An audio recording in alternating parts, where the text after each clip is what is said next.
Leute, ich bin's wieder, eure Jasmin und irgendwie ist es richtig dunkel geworden. Es ist noch gar nicht spät und ich habe jetzt in den Hintergrund eine Taschenlampe gelegt, aber ich weiß nicht, ob das wirklich gut. Anscheinend nicht. Willkommen zu Adventure Teil 10 und ja, dann legen wir mal los. Hier der erste Adventskalender. Die Nummer 10, die Nummer 10, die Nummer 10. Hier ist sie.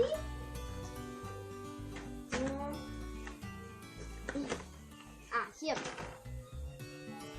Ein kleiner Schneemann.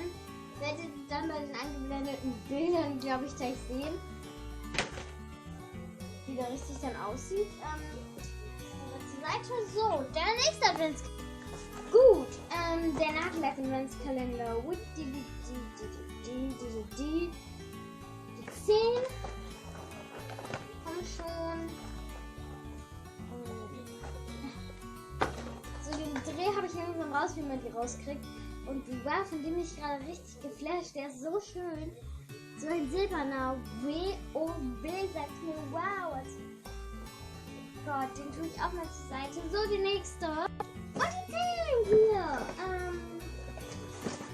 Ein Schneemann. Den hatte ich doch schon. Tja. Okay.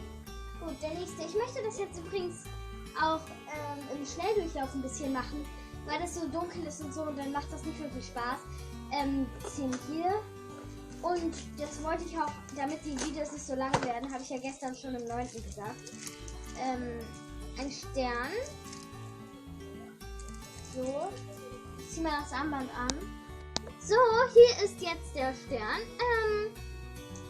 Ja, das war jetzt nochmal so ein Video im Schnelldurchlauf. Wie gesagt, ich wollte das nicht immer so aufwendig schnell machen. So aufwendig lange, damit man so voll lange davor sitzen soll. Ich fand das dann ein bisschen unnötig. Denn so lange nur für 4 Adventskalender. Also wie gesagt, so schnell kann es gehen. Und ja, dann würde ich mal sagen, wenn euch das Video gefallen hat, gebt mir einen Daumen nach oben und dann würde ich mal sagen, tschüss.